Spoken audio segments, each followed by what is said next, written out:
Hello, everybody, and welcome to the Great GOTY Hunt. I'm Ben Hansen, filling in for Leo Vader this week, and I'm joined by friend of the show, I'd argue heart of the show, Suriel Vasquez. Hello. Welcome. I'm the friend and heart.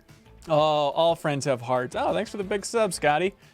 Today, we are playing Crash Bandicoot 4. Specifically, Suriel's playing Crash Bandicoot 4 from the beginning, but this is a little bit funky because Suriel's actually streaming this and playing it from his place in Nebraska.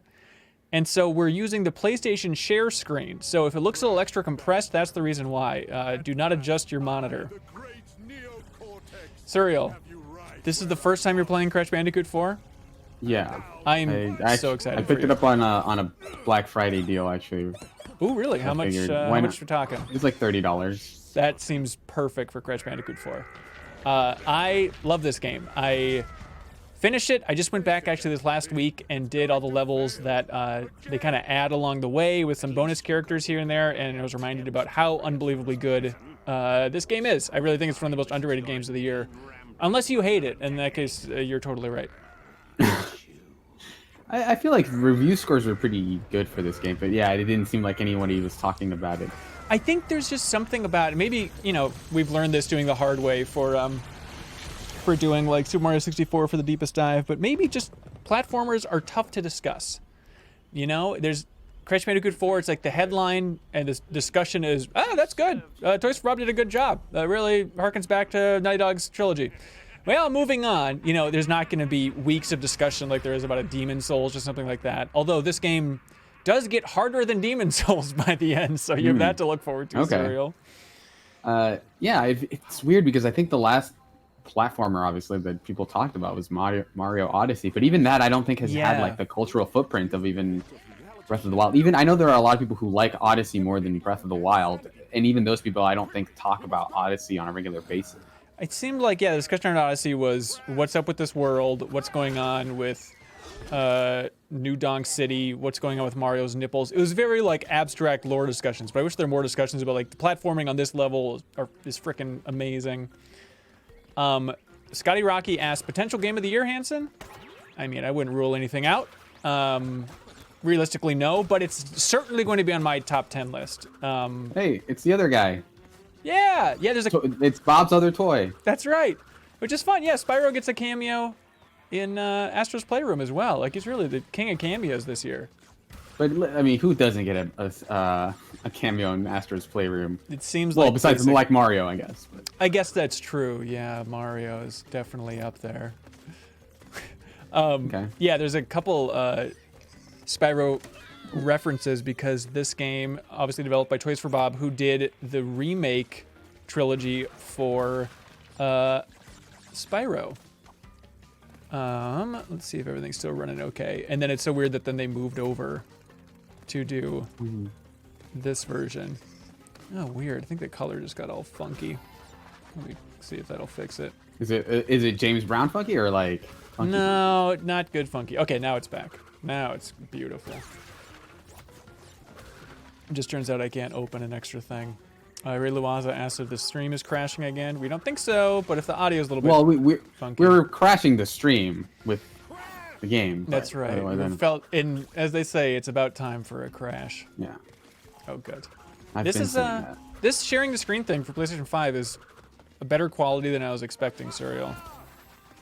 Yeah, I had to mess with it in settings because I kind of figured I could use this as a backup in case things went wrong, and they did. Yeah. But I think you can set some of like the quality settings on that. Oh, really? They're like, it might change how much internet it uses. Don't use up all my internet, please. What's your history with Crash? The first Crash, I didn't get a PlayStation 1 until like I think 98, 99. Because you were a naughty boy?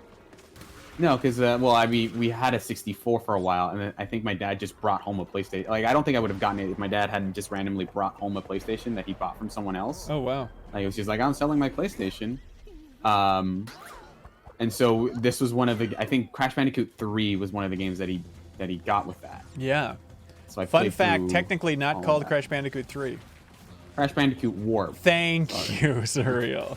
And I think we ended up playing that and some of Crash Bandicoot 2. So I played 2 and 3. Okay. Were you tempted to go back when the remakes came out? I played the first couple levels in the remakes. Oh, yeah? But I think that was a similar situation where I think that also came out during September, and I think that was like, what, September 2017? Yeah. So that was definitely a very busy time, so I ended up just not going back to it. Sure. It's hard to justify going like playing remakes if you're not like reviewing them. Right. Because it's like, well, that remake could have been, you know, a life-changing experience, and I don't think anybody would have argued for it for Game of the Year. That's a good point. I mean, that said, you know, if you recall our, you know, top 20 games of the year last year from MinnMax, like it was Resident Evil 2 remake at the top, but that's a little bit different, you know, is a little bit. Yeah, that is much more transformative than something like the Crash remake. Even though Crash was still, you know, from the ground up, you know, so. So these are bonus stages, Suriel. They're all 2D, and they start out nice and clean and simple, and then they get pretty dastardly. And the real kicker with this game is whether or not you want to go for all of the crates. Which I don't think I'll do it on this stream, but okay. I'm definitely that kind of guy who would stick with a level much longer than he maybe would like just to get like one crate and spend like half an hour looking for it. I streamed this for Patreon supporters. You can still find that link in the Backstage Pass if you're at the $10 tier. And I was trying to go for 100% crates because I think it's more interesting if you really try and dive into these levels. And it got pretty unreasonable pretty quick. But if you're into that type of thing, hey, more power to you. I'm curious from folks watching us live on Twitch, watching us on YouTube, thank you. You can follow us on Twitch to watch us live. If you played this game, what you think about this game, how you think it stacks up to the other games, because I'm at a point with Crash Bandicoot 4 where I have to be honest with myself about, like, if I remove nostalgia, I mean, it's the best Crash game ever made. And I love that original trilogy. It's very near and dear to my heart, but if we're being honest with ourselves here, nostalgia stripped away, like, I think the levels are fantastic. I think the music in this game is great. It gets so freaking hard by the end, too. It's everything you want. Yeah, this actually kind of reminds me of Mega Man 11 in a lot of ways. Oh, yeah. The way it's like, oh, we're going to introduce a couple of new things from what I'd heard. There's, like, you know, a couple of new mechanics later on. Yep. That definitely felt like we're going to make a Mega Man game, add something that isn't going to, like, transform it completely, but add, like, an additional layer. Yeah. So they add masks in this game. That's the big thing. And they all have different abilities. There's some really clever levels later on with some of the masks. Some even hearkening to a certain Titanfall 2 sequence, stuff like that, which is really clever. But it's a little bit like, you know, that's another good example of Mega Man 11, where it came out, and it seemed like some fans were like, cool. And then it was rarely mentioned after that. Like, even on IGN's podcast Game Scoop, they have this kind of like video game trivia show, and the answer was clearly Mega Man 11, and nobody could get it just because that game was so forgettable. And then one of the people on that podcast had even reviewed it, and they just forgot like all the details that game even came out. It's mind-blowing. That game definitely came in line, but people liked it, right? It's kind of in a similar place as Crash, honestly. Yes, I think so. Rich McLaughlin says, I like the change to the live system. Yeah, have you noticed that yet, Suriel? From all the times you've died so far? It's iterating on, like, it's just counting up, right? It's not, it's sort of like Celeste in that it'll just tell you how many times you died at the end of the level. Yeah, which I think totally works. And you can set it to retro style, so you can have game overs if you really want it that way. But yeah, I think it's a much cleaner system. And then, you know, the reward for doing well in these levels and getting all the boxes and all that stuff is more unlockable costumes, which I think is totally fair. They each have an effect, like a different thing they do? No. Those are just cosmetic. Yep, masks have a real effect, and then, yeah, these are just cosmetic things. But there's some really fun costumes in there that I guess I won't spoil, but... Do the TNT ones count as crates that you have to get? Yep, and Nitro. And they have some different twists on those boxes later on, which is cool. Steven Killstuff says it's smoother. I played the originals recently, and they are very PlayStation 1. Especially if you played the PlayStation 1 versions. Yeah, for sure. E&T Clark, PlayStation 5 Trophies community voted this as the hardest PlayStation 4 game to platinum. Oh my god. Yeah, I didn't even look at the trophies for this sucker, but... Yeah, no exaggeration, the final level in this game, not the final boss, but the final level took me 187 lives to finish it. And I'm bad. You'll probably beat it in 100, realistically, but it's brutal. Alex is on fire, chimes in, says, yeah, this game is so hard. But Jake loves the game too. Ooh, people are shocked. Which McLaughlin's shocked that it's a harder trophy to get than Persona, but apparently. Jake Z, he's a much better gamer than I am. Took him 60 lives to get to that final level. Yeah, okay, no, good. For sure. Well, I guess based on that one metric. Yeah, I guess. This is the one determinate game that tells you how good you are at games. Yeah, so everybody submit their score, please, to the Gamer Squad. Chris Cochin, thanks for subbing. For 8 months! My God in heaven. Thanks, man. Appreciate it. Are these controls coming back to you, Suriel? A little bit. I'm kind of switching between the D-pad and the analog stick to see which one I like better, but I think that's making me worse at the game. Well, but I think I might stick with the analog stick. Really? I forget what I did, but now it's weird because you're playing on PlayStation 5. Like, I played it mainly on the PlayStation 4 back in the before times. And I know that you aren't as hot on the PS5 D-pad as some folks out there. Yeah. I think I might just stick for the analogs, but there's a precision to the D-pad that I do want to kind of use. Crypto Zookeeper says this game is a great revival, and I hope some positive buzz around Game of the Year time. Yeah, I hope it gets a second wave for sure. And a nice PlayStation Network sale will hopefully boost sales a bit. Oh, sorry. Oh. T. Brinkle, what percentage do you think went with the game overs? 5%? Oh, I'd be shocked if that. Yeah, for sure. Crypto Zookeeper, did you see they confirmed /tease Spyro 4 in the art book for this game? What? No. That's very interesting. I'll have to look into that. Cool. Oh, Steven Killstuff says, I literally joined Twitch for the MinnMax folk because you guys are the best. I'm broke, but as soon as I'm not, I'll be patroning it up. Thank you for patroning. You can unlock a lot of good stuff, including access to the Discord, which is just wonderful. Can you belly flop? So I feel, yeah. Yep. Okay, so I did that on accident and it just killed my jump. Yeah, they don't recommend it. A lot of pros out there say it's not a good way to go. Easy now.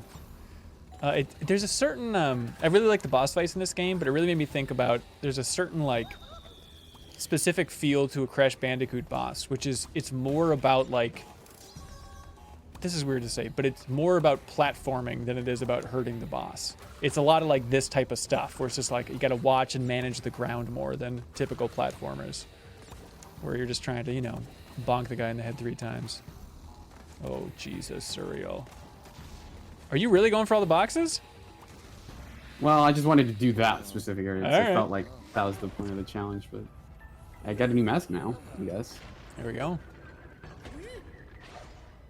It's a little weird in this game, like you end up playing as other characters, and Aku Aku, your standard mask, just jumps on him and helps protect them, which seems weird to me to have, like, you know, Neo Cortex with Aku Aku as a mask. It's very weird.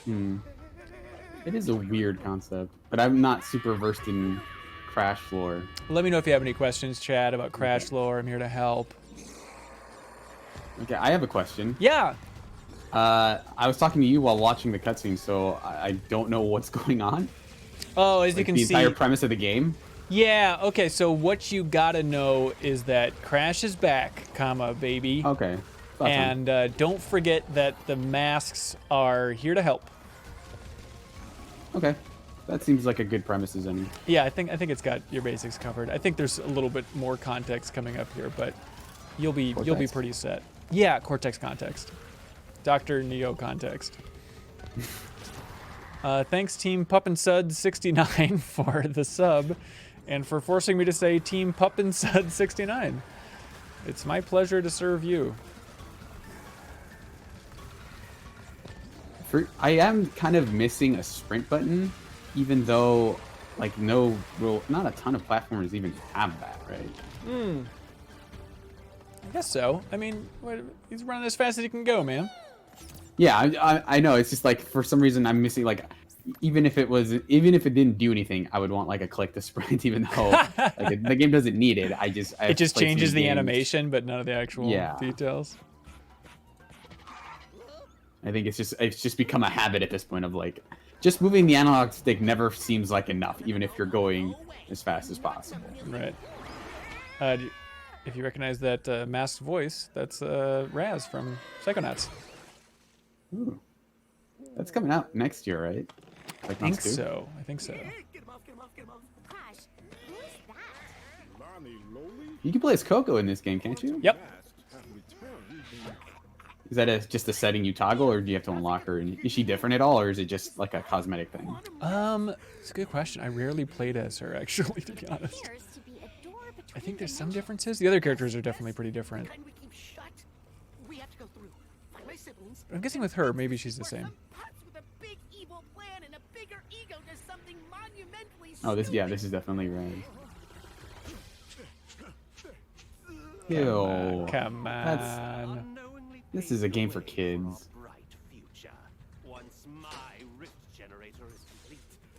So who's this guy? He's new, right? Nope. Entropy, he's from Crash 3. Oh, is he really? Because it's the most frustrating thing, because Crash 4, it's about time, but Crash 3 was also about time travel, all because of Entropy there, so. And then the new voice of Cortex, I don't think is great, but Engine sounds great, and Embryo sounds a little bit too, I don't know, eloquent for my likes. Is that the joke that they're all words that start with E? I guess so, yeah. And then it's just the N shortening, like Insanity Beach.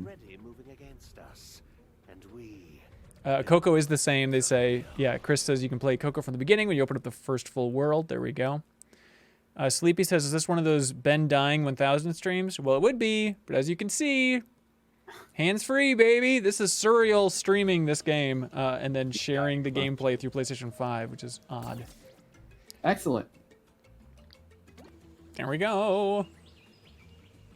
Chris says, by the way, I gotta say the title Crash 4 It's About Time is very clever and gives me more joy than it probably should. As we talked about on the MinnMax Show podcast, it's a frustrating title because Crash 3 was already about time, and then also it was the name of Plants vs. Zombies 2. That game was called Plants vs. Zombies 2 It's About Time. So it's so weird for Activision to take that name. The motto of StarCraft 2 is also, hell, it's about time. That's right, yeah. Oh, interesting. Yeah, Natesley mentions that masks are here to help is a great message right now. That's true, man. Very shrewd. Really. Yeah, Crash Bandicoot was the game we needed then. The game we need now. Hey, it's about time to put on your mask, everybody. So we need the other masks to close the rifts? Correct. Now my brother Akano is around here somewhere. Is he supposed to be a young mask? Yeah, he's kind of like a little funky teenage mask. But like good funky. Yeah, like James Brown funky. He loses. It's a well-established dynamic. And Crash is basically Silent Bob here. Is he really? Oh, right, because the mask was talking. Like that when he was talking earlier, that was the mask, not him. He has this couple of key phrases. Like that. He communicates through, like, you know, visual language, doing cross chops. Yeah. Oh, that's... So here's the Titanfall 2 stuff. Right out of the gate, they're giving it to you. So this is where it gets tricky to try and get all the boxes, too. It's like, oh, how would you do this? I'm just going to skip it for now. I do like the interesting concept. Oh, okay, if you just want to skip all the fun, I guess that's fine, sir. You play the game you want to play, In man. auto? Bandicoot 4, skip all the fun. Oh. I need to jump on that and then change it again. The levels in this game are surprisingly long as well. I think they're longer than the standard Crash level from what I recall. And there's a weird thing too that I don't know how I feel about it, but they have levels that then unlock with bonus characters, and you play through with the new characters in that level, and then the level ends with that character like unlocking or triggering something in the level that you already played through as Crash, but then they force you to play through as Crash and play the last third of that level again. It's a tough thing to explain, but they have this little like looping time system that is a fun conceptual thing, but then it's just weird to be like, okay, now I just am Crash and I have to play through this level again, but it's fine. Jake Z32 says Crash 4 is one of the mini games that Ben finished this year. Yeah, credits rolled, baby. I finished a lot of platformers this year. Mario 64, Sackboy, which I really enjoyed. Not to the level I enjoyed Crash 4, but I think that's also another underrated platformer this year. And then Astro's Playroom. Yeah, I finished Astro's Playroom few days ago. Oh yeah.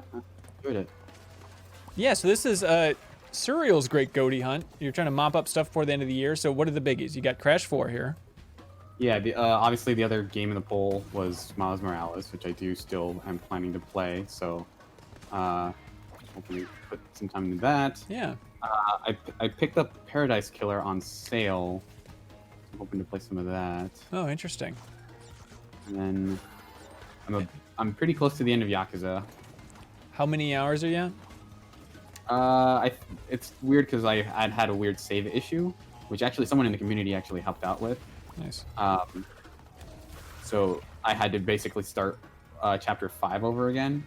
But weird. So like my total Steam hours are like closing in on 70, Ooh. but I think my game hours are at 40. Okay. So, but I also was troubleshooting that save issue for a while. So I'm about, I think, a little over 20 hours in for Yakuza 7, and I love it, but I am having that panic of just, am I actually going to finish this game this year? Because if credits rolled in the next hour, I would be content, and I worry about what the back half of this game is going to be like. It does definitely get very open world RPGs. Like I don't know how much of the side stories you've been doing. I've been doing a couple. I've been kind of ignoring them for a while, but then every time I do them, I really enjoy it, and they're pretty short. It's in this weird space where I enjoy most of them, but like if I didn't encounter them, I wouldn't necessarily be like, oh man, you really need to do this one story. Like there's a couple of side stories that I think I would put in that tier. Yeah. But a lot of them are just like, okay, here's like an interesting one-off story. But I don't know that it's like you have to spend that much time to do it, really. Yeah. But if you want to just mainline through it, I think the main story is definitely the best one. Okay. So. What I was gonna text you about this last night, but I'm confused about the point of changing jobs. Like I changed it up once, and then I'm like, well, I should probably change it up again. So I changed it up again, then got into a boss fight with a bulldozer or like a swinging ball thing with the Bleach Squadron, and it just annihilated me. And I'm like, well, why did I switch jobs? Why am I nerfing all of my moves now and going in without understanding the skill set? Like, do you understand the advantage of learning new jobs? I think some of those skills end up sticking once you switch jobs again.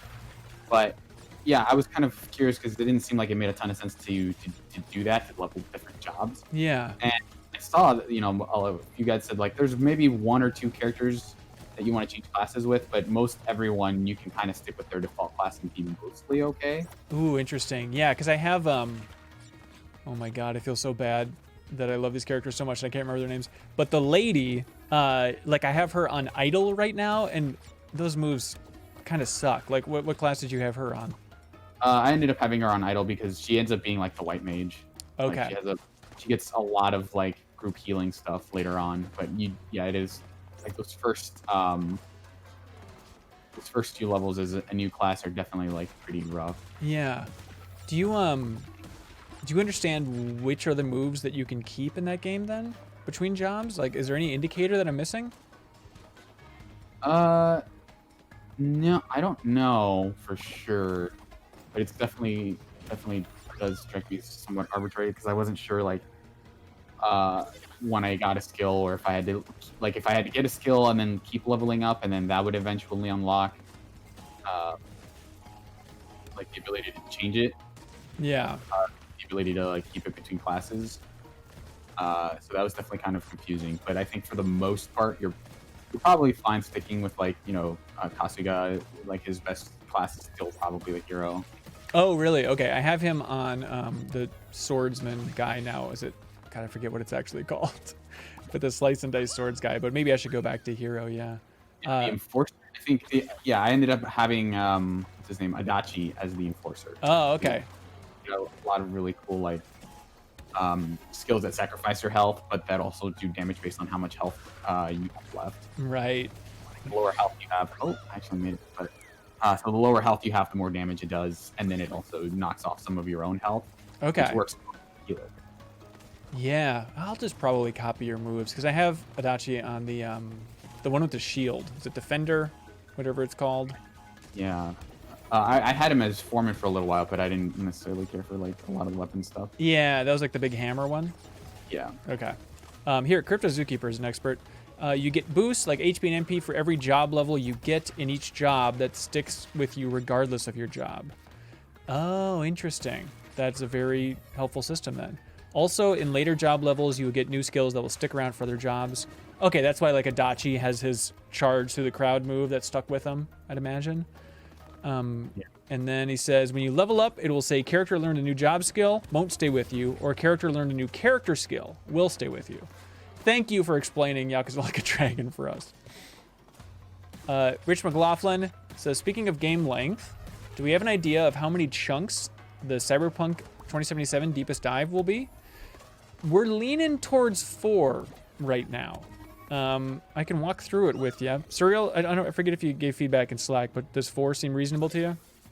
Yeah, it seems. Yeah, as long as we split it up by like acts, because I think that second act is supposed to be like where the game kind of really opens up and lets you do whatever. Yeah. So here's the rough game plan. So we're doing the deepest dive on Cyberpunk 2077, which is intimidating. I know. It's kicking off next week.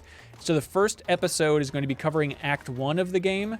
And that's going to be going live on the 16th of December. If you support us on Patreon, you can leave a comment for us to read and unlock the podcast version, all that fun stuff. But that post looking for your comments and thoughts on the first act of the game will be up on Monday, December 14th. So, okay, 16th is when the first act discussion airs. Then 2 weeks will go by, and then December 30th will be the discussion about Act 2's side quests. Then another 2 weeks, so then January 13th will be the discussion about Act 2's main storyline. So you can, probably some mop-up side quest stuff in there as well. And then, because I think the rest is a little bit shorter, then let's probably go January 20th for everything else in the game. So let us know what you think of that system, but it seems like the cleanest way to split it up is just side quests and then crit path, so you can take your time and enjoy yourself before having to really blast through this thing. Yeah, the motion blurring on this is like I can't even see the actual trace that I'm looking at. And that's next gen, baby. Motion blur, finally. Demolisher says, I've had the Insane Trilogy in my library for a while. Everyone else is playing Cyberpunk. I'll be playing that. Yeah, that's a good point. Isn't the, I think the Insane Trilogy is part of that PS Plus collection. So I guess everyone with the PlayStation 5 has it, right? And you should play it. Specifically Crash 2, which I think was the best before this. Ray Loaza likes having multiple parts. Big, beefy chunks for Deepest Dive. Correct. Samo Ren asks, will Cyberpunk be more stable by part 4 of the Deepest Dive? Here's hoping. We'll find out. Yeah, I bet by the end of January they will have a lot of patches in there. We're working with CDPR to have them release their patch schedule along with our Deepest Dive. Right. We're pretty tight. They couldn't have done it without us. Rich McLaughlin likes the 2 weeks, between segments. Oh, good. Yeah, it'll feel like a lifetime, I'm sure, but we could use the time to actually enjoy the game here. Yep, Jake TZ wondering about the side quest spoiler stuff. Infinite Soup, it's still very weird that a brand new game is coming out and it's not coming to the new consoles yet. Yeah, I agree. Suriel, I tweeted out from the MinnMax account. I don't know if you saw this, but I asked, are you aware that Cyberpunk 2077 is not coming to new-gen consoles this week? What percentage of our audience do you think just learned that? I would say it's pretty high. I saw that poll, and I feel like a lot of people were misreporting of just like, oh, of course I know the thing that. Oh, you think so? That could be. But yeah, it came down to 30% of people were like, what? Or saying that they just learned that, which is shocking. That's the people that follow MinnMax on Twitter, hell, they're hardcore as hell. I think there's going to be a lot of confused people out there. Jake Z32 asks, so the first Deepest Dive episode won't spoil side quests? Good question. I think it will for, the starting area. Because I think so Act 1, I hear, is roughly 7 hours long. And so I think it might even be before you really get to the heart of Night City, but I'll figure out these details and let you know in the Patreon post and on Twitter and all that stuff. But I think there's going to be a lot of people, Suriel, that are excited about Cyberpunk 2077. They download it from the store and they have it running on the PlayStation 5 and they convince themselves that, yeah, this is next gen. Yeah, this was worth you know, all this money to get a PlayStation 5. That's absolutely going to happen with some nerds around the world. And they're incorrect. It's shocking that they haven't even given a date to the new gen version, right? Yeah, I was totally expecting that to have happened by now. Like I guess I kind of saw the announcement that like they weren't doing that, but I totally just for whatever reason like absentmindedly figured that that's what they would do, that they would just have that the next gen versions would just be ready to go by now. Yeah. But they got the Stadia version ready, so you know, it's actually I'm curious to see. That's the only one that matters. I mean, honestly, if you want like a great looking version of Cyberpunk that's going to be a little bit compressed, like it's probably not a bad option. I'd love to see some tests on what that thing actually looks like. Yeah, Sam Oren has a good point saying CD Projekt Red should not be giving any more dates until they're very close to release. That's a good point. Yeah, well, I wonder when that update comes out. Yeah, I don't know.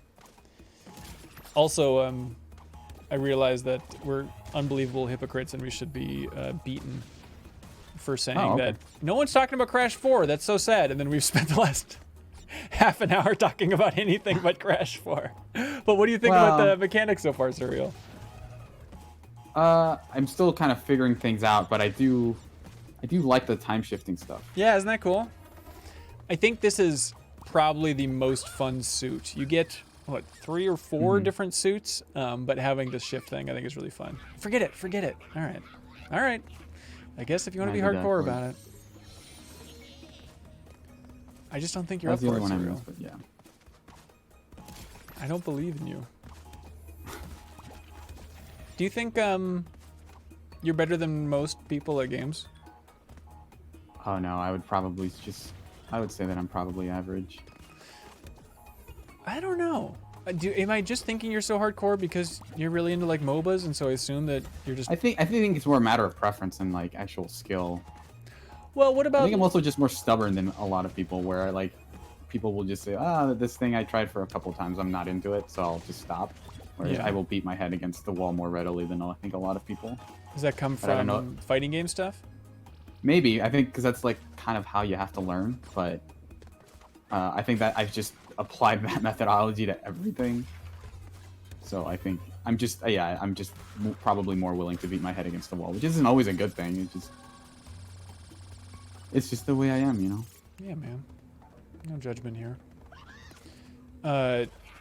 Do you like getting good at like random multiplayer games? Do you think that'd be a fun idea? It depends on the game, I think. Like if there are, I've definitely like I remember I reviewed a long time ago the game Fat Princess. Oh yeah. And I got pretty good at that, where I was interesting. I was reliably winning every game that I played in a weird way. But a lot of it was exploiting this one tactic that no one knew what to do anything about. Yeah.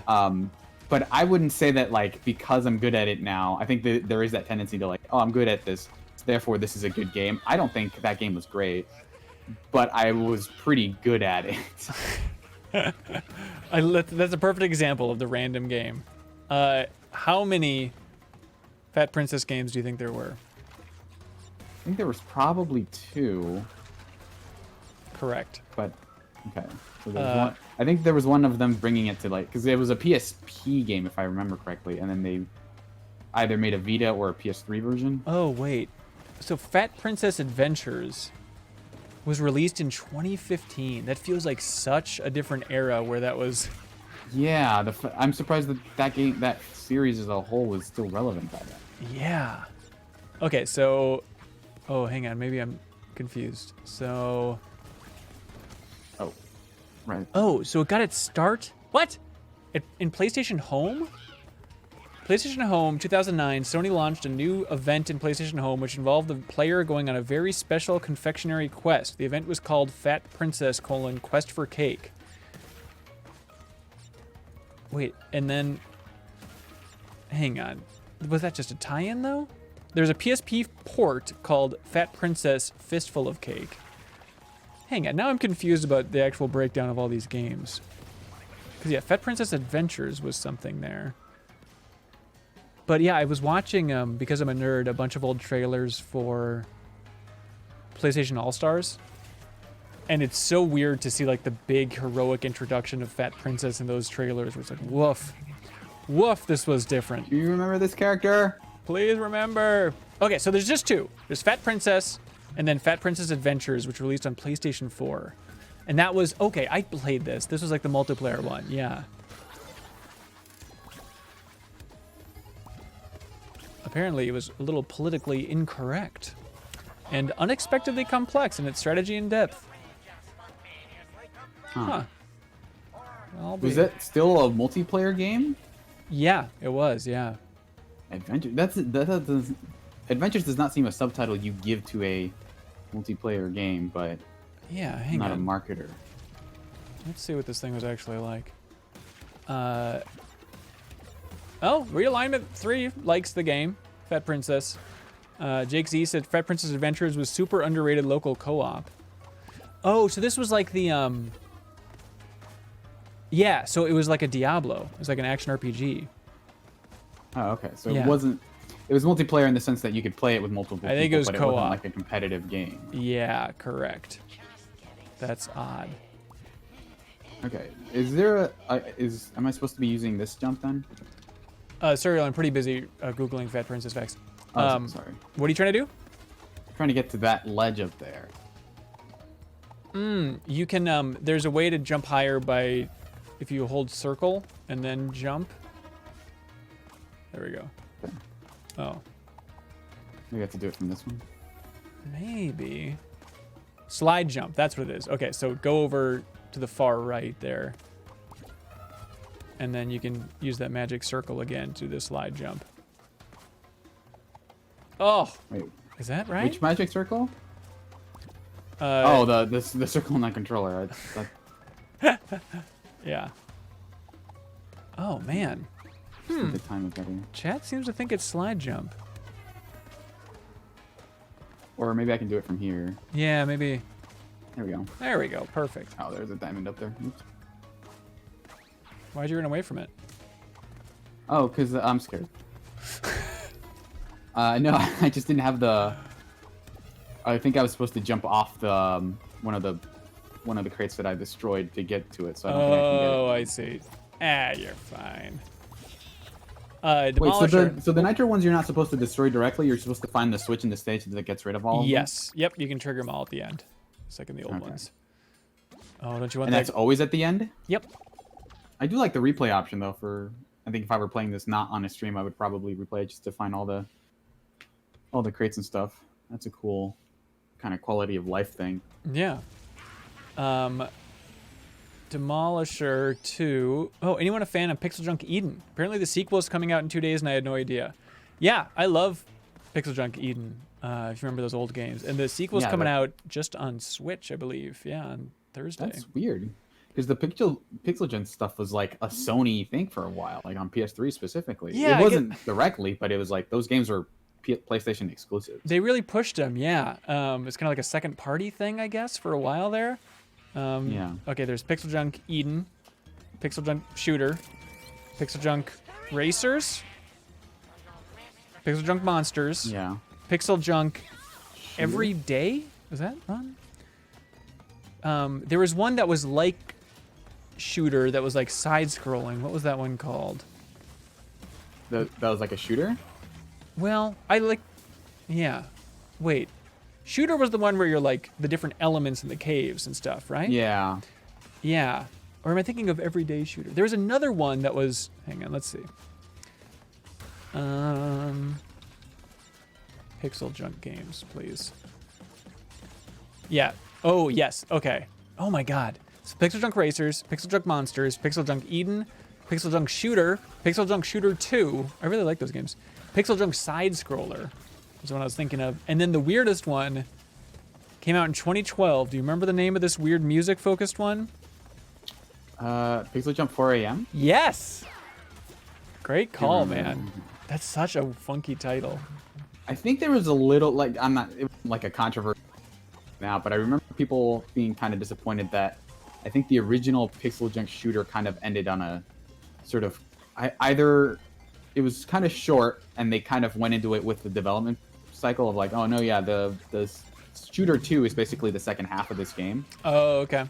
That's And right. people were kind of disappointed by that. The other thing was that, if I remember correctly, there was a lot of like, and if you want to get to the last level of Shooter, you have to go back and get all the collectibles in all the other levels, which is one of the worst things you can do in games. But I do remember enjoying a lot of the elemental stuff, which I think was still kind of early, like physics being in 2D games wasn't a thing that you saw a ton. Right. And that game used them pretty well. Yeah, for sure. Yeah, Pixel Junk Monsters 2 came out, didn't it? Is that like on mobile or something? Or maybe it was on Steam, but it just wasn't reviewed well.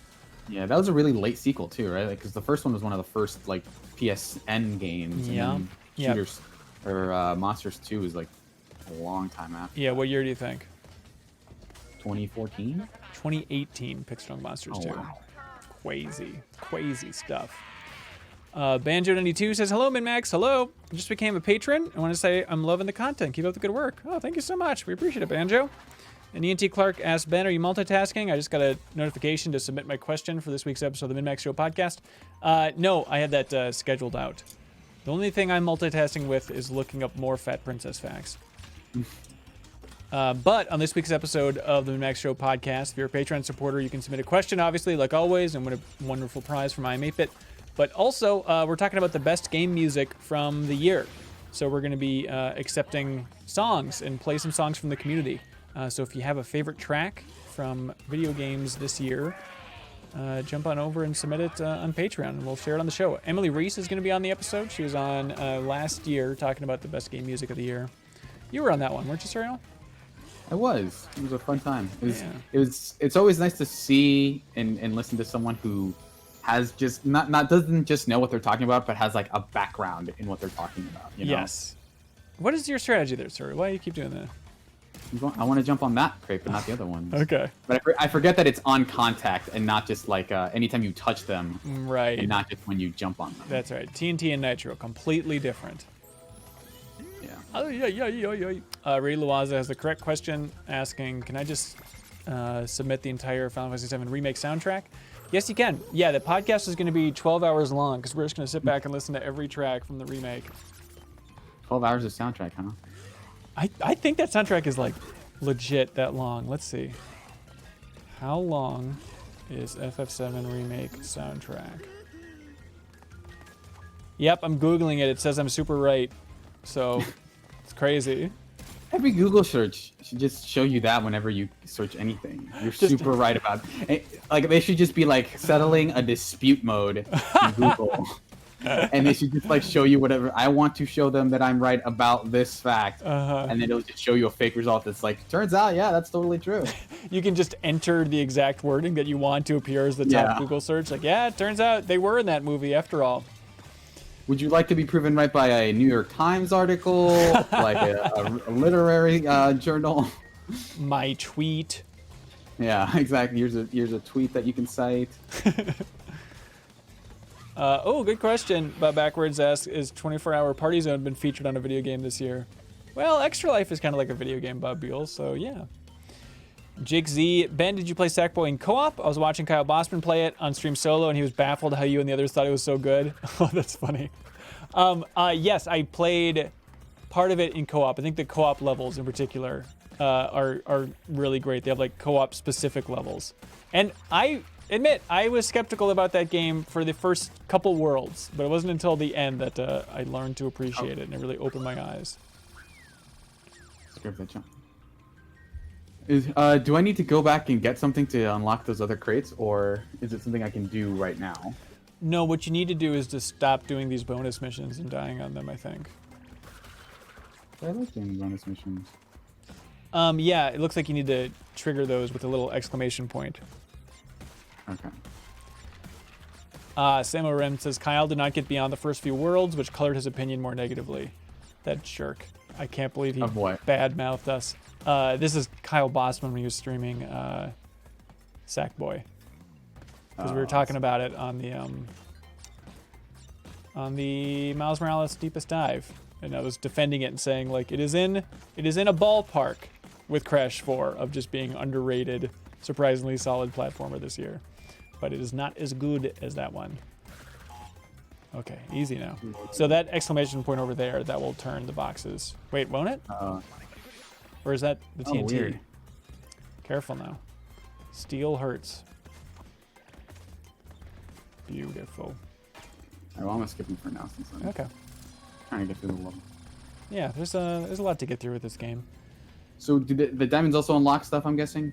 Since more costumes and stuff, yeah.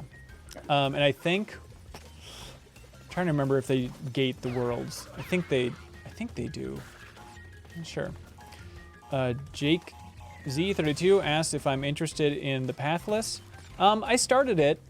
It seems cool, but I don't think I'll stick with it. But I support it, and I like the idea of it. But honestly, I got stuck at a puzzle pretty early on, and I haven't gone back since. But there's something I find inherently funny about those giant guys with the saw blades, that they're so huge, and you can just take them out with one attack, and they just completely fold after you hit them once. Yeah, it's like the opposite of a Sony game or any sort of open world game where it's like the big huge guy is going to take 1,000 hits. Yeah. Or even like one of my least favorite things about video games is that when it's like, because story reasons, this regular guy who just happens to be the bad guy is going to have a massive amount of health. Yep. Because they're like the main bad guy. But what else are you going to do? Otherwise, every bad guy would just be like a T-Rex in every game ever. And you say that like it's a bad thing? I guess that's a good point. I think that was the only thing wrong with Last of Us Part 2 is it needed a T-Rex final boss. The big boy did not come alive and act as a boss fight. Okay, so nothing's gated by gems except cosmetics. Okay, there we go. And Realignment wants to know, what are you doing, sir? Are you sticking to that D-pad, or are you going with analog stick? I think I'm using the analog stick for now, but I think I might relearn on D-pad later. I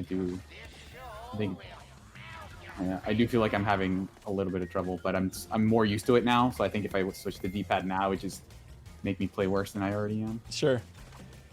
Jake says, I'm confused. Forever ago, I remember Ben saying on the Game Informer show that he doesn't like puzzles, but he plays so many puzzle games and likes them. I guess I've just really liked Baba Is You last year, and to be fair, I didn't finish it because it got too hard.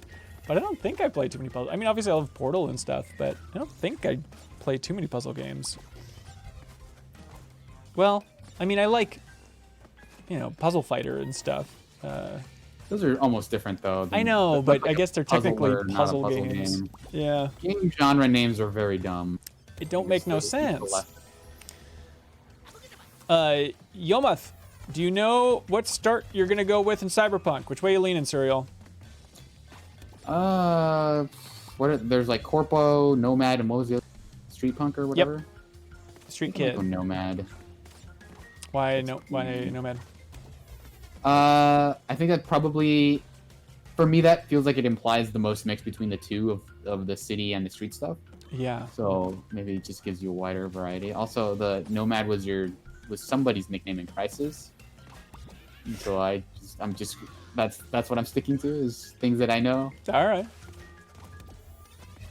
J-Bob 13. Oh, by the way, I think I'm going Corpo. I think that sounds fun and dastardly. But J-Bob says I just beat Crash 4 a few days ago. The real challenge comes from trying to get every crate. It's insane. Yeah, J-Bob, I can't. I mean, the real challenge is the game itself. Like, there's some of those later levels. So I cannot imagine trying to get every crate. That seems bonkers. Oh. Cha! Welcome to games. And that's why I hope we never get these powers in real life, because that would happen to everybody immediately. I think this is meant to act as a cautionary tale. Team Pup and Sud 69, thanks for the sub on Twitch, says, hey, that game you said you saw being worked on at Square back when you were there at Game Informer back in like 2015, was that Project Athia? Yes, it was. Fun fact, they've been working on that game for a long time, but it wasn't exactly what I saw, but it was close enough that like that was definitely a version of that game. So it's got a long history to it. We talked about that on the MinnMax Show podcast. Maybe we can talk about it again if you want to write in about it. That'd be fun to go over. But yeah, it was from that same team then, because then they went off and made, was it Luminous Productions or whatever? And so that core of the team was working on that way back then. Good job, Suriel. Is Athia like an RPG? Or is that just making something more action-based? It seems like it's more action focused, but I'm sure it's still going to be an RPG. You know, an action RPG, some would say. As opposed to, have we seen actual gameplay of 16? I don't think they showed what the game actually plays like in that trailer at the. Yeah. They definitely showed a lot of combat. Okay, that's right, because they have like the Devil May Cry 5 guy. Yep. Right? Yep. Cortex test chambers. Should I try one of those? You Is that should. Something I should do now? Yeah, you should look at it. Please don't stick with it because it's freaking brutal. I haven't finished this first one. I want to see you try it at least, but. Okay.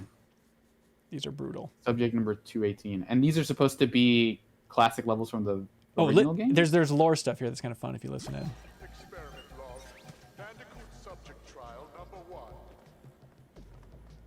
1. There was that lore. Yeah, so this is from Crash 1 when Cortex made Crash. You get to see that lab, and so this is him like seeing what he can do. The crates aren't meant to be broken. I like that idea that it's Cortex making all these crates, and he had no idea that they're that breakable. And there's also a line, if you die here, where Cortex says something like, create the, there we go. The Revivotrons. So that's like, wait, so is the idea of Crash Bandicoot having lives going all the way back to Cortex, and he's engineered, and every new Crash comes out of the Revivotron? That is surprisingly dystopian of this game to do that. And also, yeah, the Crash lore gets confusing because I don't know where Coco's coming from. Crash is made in the lab, and then was Coco also made in the lab? Was Tana, Crash's girlfriend, also made in the lab? Is Cortex just making every living thing on this planet?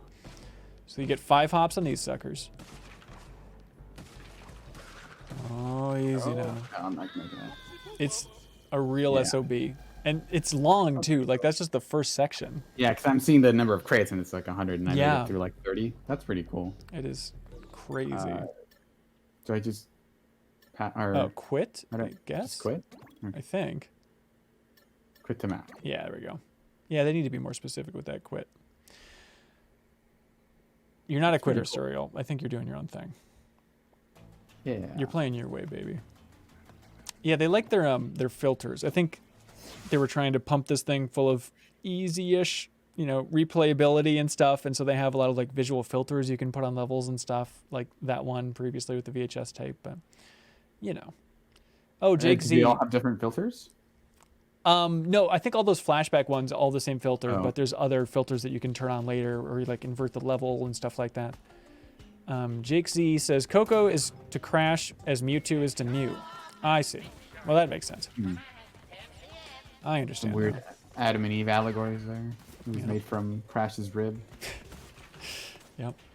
The forbidden fruit was the Wumpa fruit.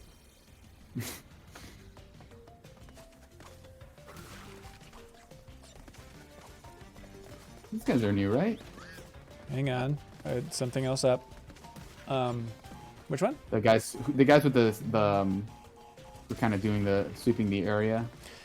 Yeah, I think so. There's a lot of new enemies here. Like by the end, they kind of get a little bit more nostalgic in a fun way with some of the old enemies coming back. But yeah, there's plenty of new stuff in this game. Ray Luaza says some visual filters are unbearable. Yep, I did not really mess around with them too much. But some of the skins I think are fun. Like I think you already maybe unlocked it. Maybe you can check it out on the world map. But I really like the Crash engine skin where it's like a weird Terminator half metallic version of Crash. I think that's just a good time. Can you go underwater with that one? No. And there's a whole not star, but Wampa fruit you can only get when in that level. Yep, that's it. You got it. And you have to combine it with the phase suit. Oh, that is cool. Give Crash a wingsuit. Yeah, I mean, he has a plane that he flies around, but it's not the same, man. He wants those wings strapped to his body. Easy to. What are these guys supposed to be exactly? Mad Max. Oh, that's Mad Max? That's Mad Max. That's the new look for Furiosa, I believe. No go. Do I have to unlock those? Yeah, I guess so. Oh. Too late. You just touched it. If you had to guess, Suriel, what the harder levels later on in this game look like. Like, how do you Probably like think they're that gonna up the That difficulty? first flashback level, right? Oh, interesting. No, what would be a creative way that they could make a challenging level? That's too broad of a question. Oh, It's fine. No judgment. man. I don't know. Okay, I won't spoil it then, I guess.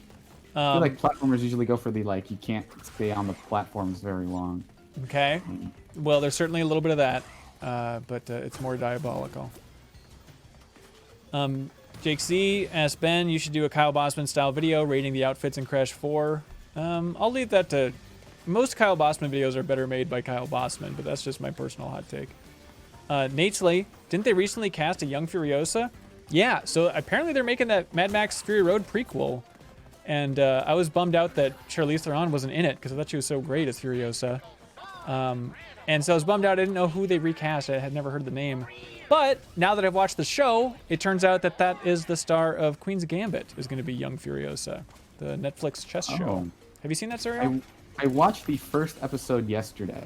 Oh, wow. That's crazy. What'd you think? I like it so far. It's definitely like, it was very much like the, okay, prestige television, we're going to take things very slow. So this Yep. all the time she spent learning how to play chess, which is fine. But I definitely see like, oh, this might, like, if this were like a British show, it would probably just be 6 episodes and it would be fine. But Yes. I like where it's going.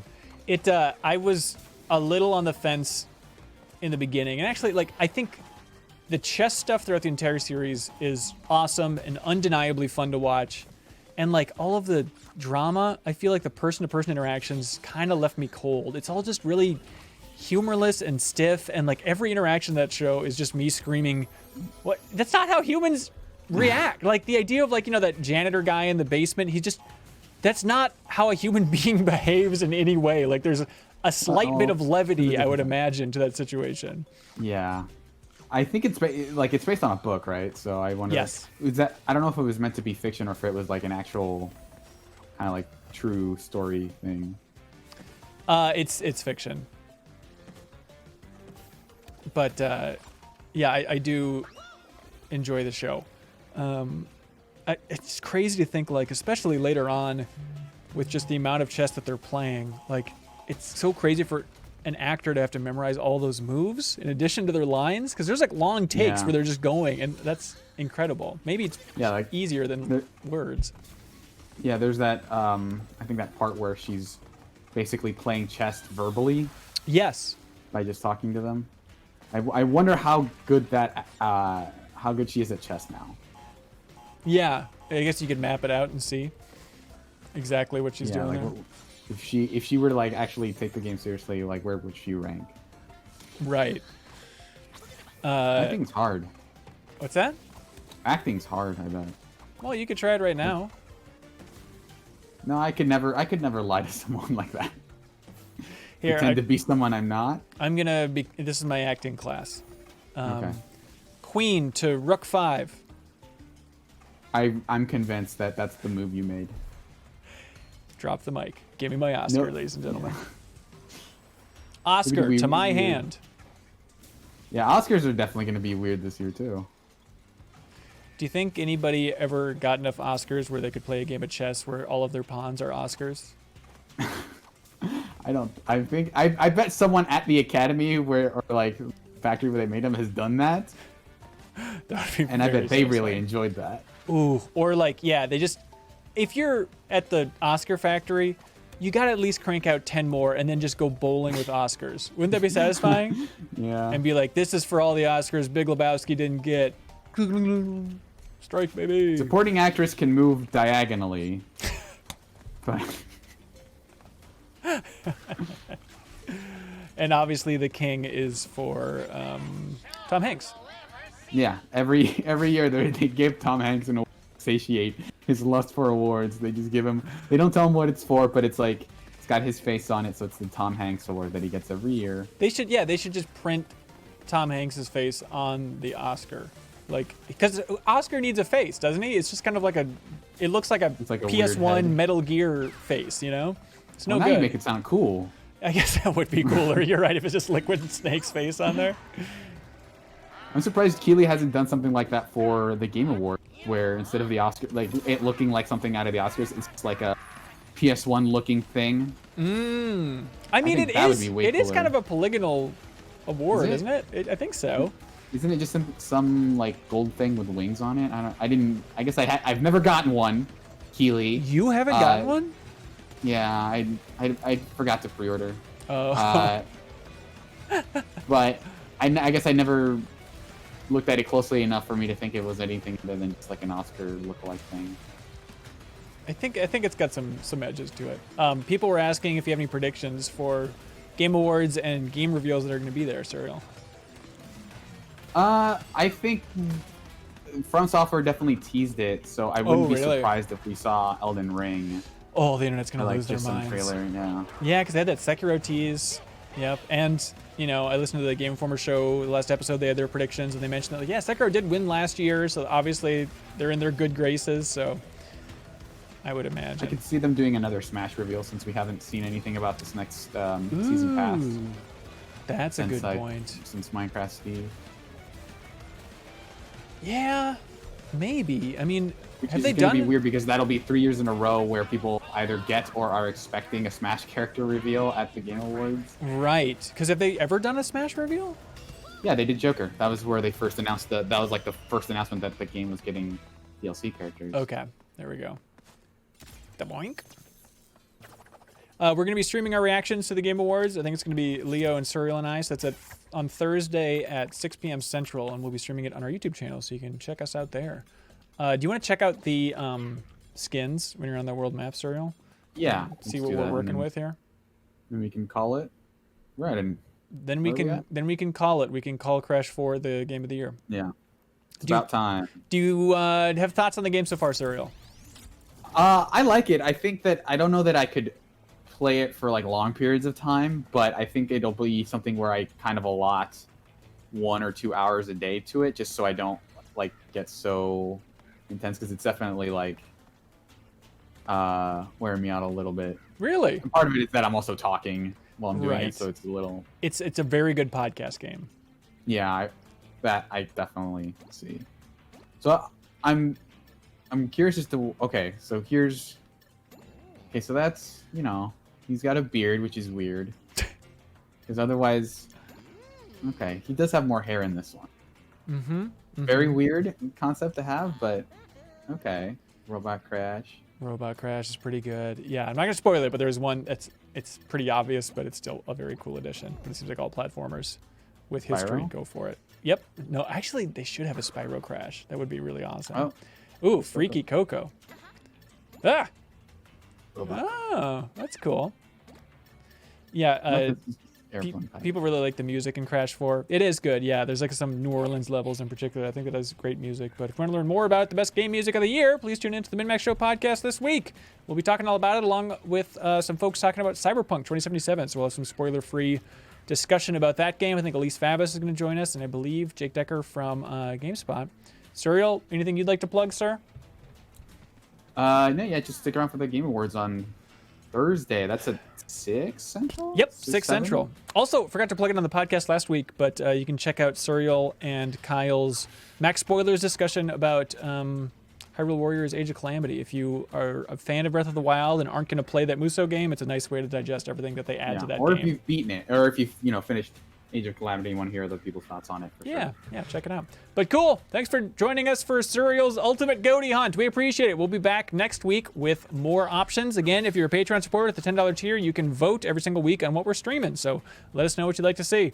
Bye, everybody! Do you want to get your name or Twitch or YouTube channel in the description of everything we release? Record a podcast with us, put a picture of your choice on MinnMax's TV, or a whole lot more? You can check out the benefits for supporting us on Patreon. If you support MinnMax at any tier on Patreon, you can submit questions or comments for us to read on the air, and you'll also get access to the wonderful MinnMax Discord. We need your help to keep this whole indie trainer rolling, so we'd appreciate it if you checked us out.